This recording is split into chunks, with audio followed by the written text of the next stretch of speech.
Hello, I am Shubhajit Haldar and second year medical student.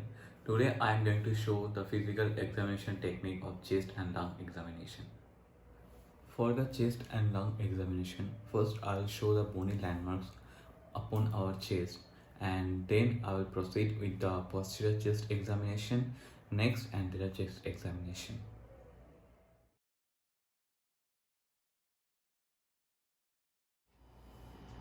Hi, I am Shubhajit Haldar and your name, Divesh Likhane, your age. 23. Okay, so do you smoke? No, Do you have any recently chest pain or difficulty in breathing? no. Okay, so you came here for a routine examination. Yeah, routine examination. Okay, so we'll proceed with your physical examination of chest and lungs. Okay. So for that you have to remove your upper gloves. Yeah, sure. Okay. Okay. So now I'll sanitize my hand before examination. Can you show me your hands? Okay, just.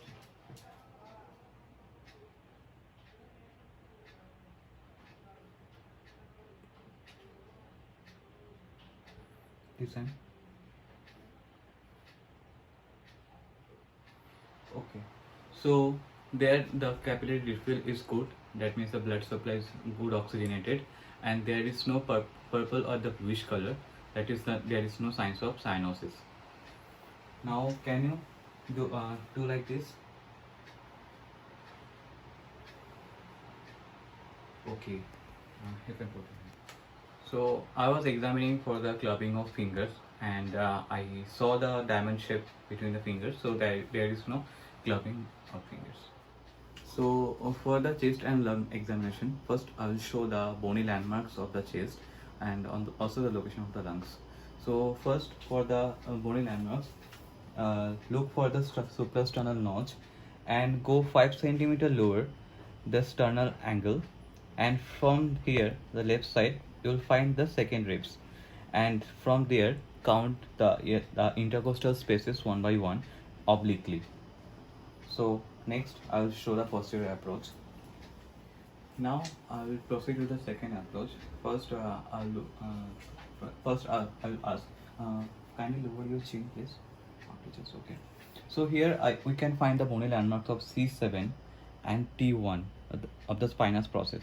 From here you can count up to T1, T2 up to T12. For the third approach, we look for the T12 or the 12 ribs, that is the floating ribs. Then we'll count from here to upward the counting. So first I will palpate, and here's the 12 ribs, and from here we'll palpate upwards one by one. We'll see the anatomical landmarks on chest. So from here, this is the mid-sternal line, and here, according to the clavicle, the middle position is the mid-clavicular line, and here is according to the position of the axilla, this anterior axillary line. Just raise your hand and move side. Anterior axillary line, and here mid axillary line, and slightly move. This posterior axillary line, and just move. Here it is the mid vertebral line, and according to the scapula, it is the scapular line. Now I'll show the physical examination technique of the chest and the lungs.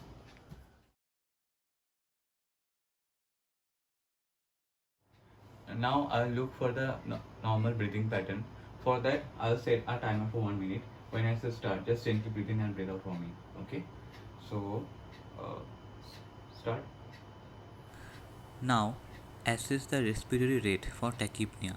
Normally, it is 16 to 20 breaths per minute. Then, listen for the audible sounds of breathing. Is there audible whistling during inspiration over the neck or lungs? Inspect the neck during inspiration. Is there contraction of accessory muscles like sternocleidomastoid and scalene muscle, or the supraclavicular retraction? Okay, you can stop now. Thank you.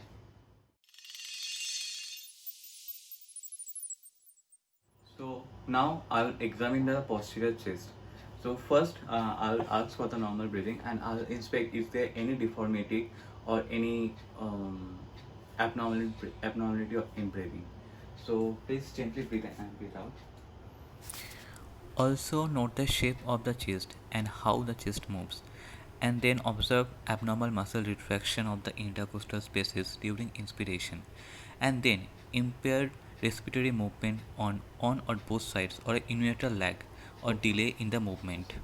So now I will palpate for the posterior chest inflammation. So tell me if it hurts, okay? Okay. While palpating, identify tender areas and assess any skin abnormalities such as masses or sinus tracts. Okay. Now I'll look for the bilateral lung expansion. For that, please cross your hand on the contralateral arms. Okay. So at the location of 10th ribs, I'll gently squish and raise a loose skin fold and I'll see the symmetrical expansion. So now gently breathe in and breathe out. This movement is Once sometimes again. called lung excursion. Okay. So the bilateral lung expansion is normal. Now I'll examine for the symmetric tactile parameters. So for that, please cross your hand and I'll repeat 99 till I say stop. Okay. And it's a normal vibration that passes through the bronchopulmonary tree to the chest lungs. And for this, I'll use the ulnar side. Okay. So say 99. 99, Once again. 99, 99, 99, 99. Okay. So the tactile parameter seems it's symmetric in the both side. So for the second technique, we'll do the percussion. It is an important method, and it will help us establishing if the underlying tissue is fluid filled or air filled. So for this percussion technique, use your left hand middle finger. This is called pleximeter finger, and gently on the lung fills, and use the right hand middle finger. This is called flexor finger, and make sure that is the other fingers, second, third, fourth, and the thumbs do not touch the lung fills, and use the distal interphalangeal joints for striking the pleximeter finger. So now I'll show the percussion technique on the patient. So now I'll percuss the lung fill using a ladder pattern. I will start from the apex of the lung up to the lower border of the lungs. So now we'll start percussing from the apex of the lungs. So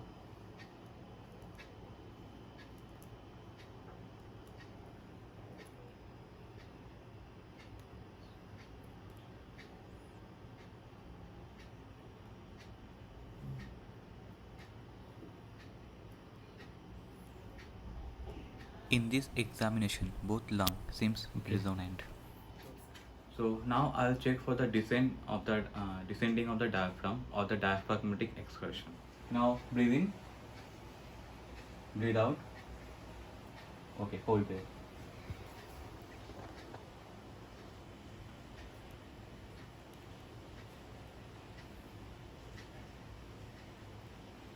Okay. Okay. Now breathe in and hold. Okay.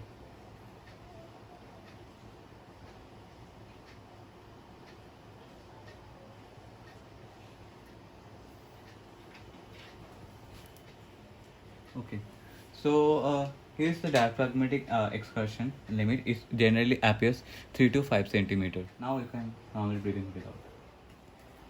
Now we will auscultate on the lung fills. It will assess the air passes through the tracheobronchial tree to the lung fills. So for that, and I'll assess if the normal breathing pattern sound is okay or not, or if there any adventitious sound present or not. So let's proceed.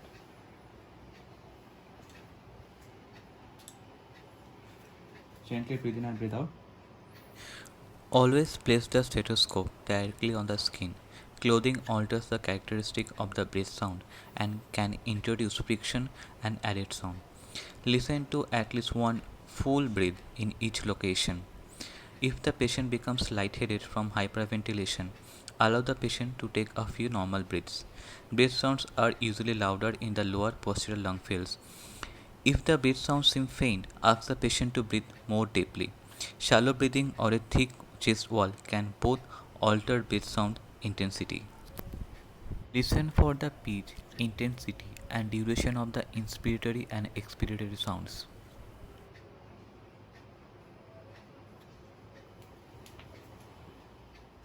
For the normal breathing, it appears the sounds appear normal, and there is no adventitious sound like wheezes or the crackles. Now we'll do the localized auscultation for the different breathing sounds. Okay, so now we'll examine for the different breath sound. First tracheal, then bronchial, then bronchovesicular, and then vesicular. First, I'll examine the tracheal breath sounds. It is hard over the trachea in the neck. Okay, so for the tracheal breath sound, the inspiration and the expirations both are equal. Now I will examine the bronchial breath sounds. Bronchial breath sound usually hard over the manubrium. Okay, so for the bronchial breath sounds, the expiration is longer than the inspirational breath sounds. So next I will do the bronchovesicular breath sound. For that, examine on the first and second intercostal space.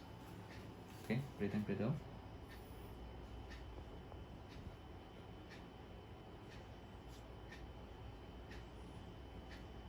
Okay. For the bronchovesicular breath sounds, both inspiration and expiration breath sounds are equal. Okay, so now I will examine the vesicular breath sounds. Breathe in, breathe out. For the vesicular breath sound, examine upon both sides and compare them for symmetry. Okay, so for the vesicular breath sound, the inspirational breath sound is longer than the expirational breath sound, and in all the breathing sound pattern, there is no presence of adventitious breath sound like wheezes or crackles. So next, if you hear any abnormality located bronchovesicular or bronchial breath sound, then we will proceed with the transmitted voice sounds. For that there is three techniques: egophony, bronchophony, and whispered pectoriloquy. So first we will do the egophony. For that, I will ask the patient to say E E E. So then I'll auscultate the okay. So can you repeat E E E? Okay. E E E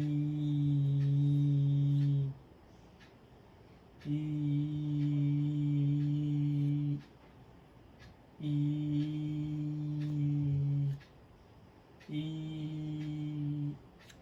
E. Okay, thank you. So for the egophony, you will hear a long, long and muffled E sounds. So it is normal for him. And if you hear the changed sound, that is A, so it is abnormal. So for this is normal. Okay, so now I'll do the bronchophony. So please repeat 99, 99, 99. Okay, start. 99 99 99 99 99 99. Okay. So for the bronchophony, you will hear the muffled, indistinct sound. So it appears normal. There is no bronchophony. So next, I'll do the whispered pectoriloquy. For the pectoriloquy, I'll ask the patient to repeat normally whisper 1, 2, 3, and ABC. So let's proceed. Can you normally whisper 1, 2, 3, and ABC? Okay. Start. 1 2 3 A B C 1 2 3 A B C 1 2 3 A B C. Okay. For the whispered pectoriloquy, the sound will appear fainted and indistinctly. And so, for the after the examination of the transmitted voice sounds, there is no presence of bronchophony, echophony, or whispered pectorilloquy. So it appears normal.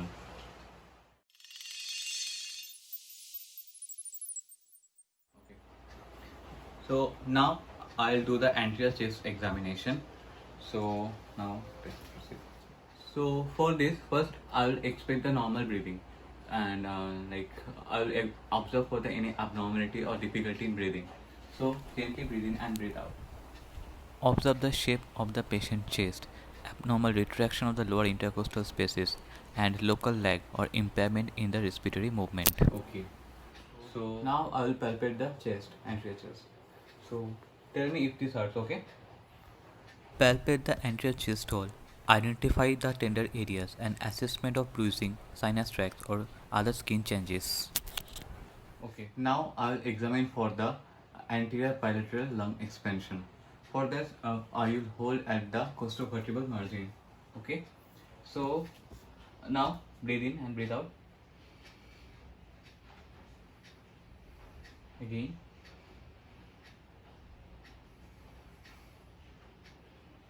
Okay.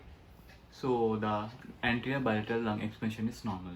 So now I'll examine for the tactile parameters on the anterior chest. So repeat 99, 99. Okay. Start. Parameters is usually decreased or 99. absent over the precordium. 99. 99. Okay. So now I'll examine for the chest percussion. So let's start.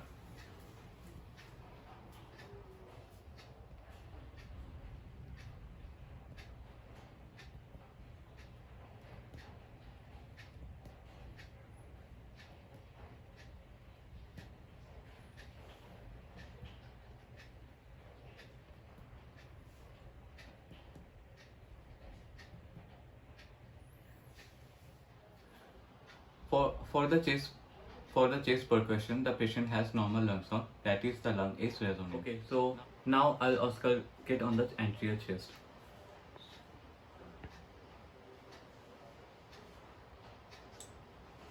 Gently breathe in and breathe out. Now, listen for the breath sounds.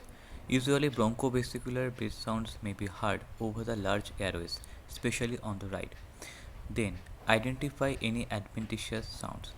If indicated, listen for the transmitted voice sounds, as I have shown during the posterior approach. Listen to the chest anteriorly and laterally as the patient breathes with mouth open and somewhat more deeply than normal. Then compare symmetric areas of the lungs. Okay. So for the lung auscultation, there is no adventitious sound present, that is wheezes or the crackles. So that's it for the lung examination.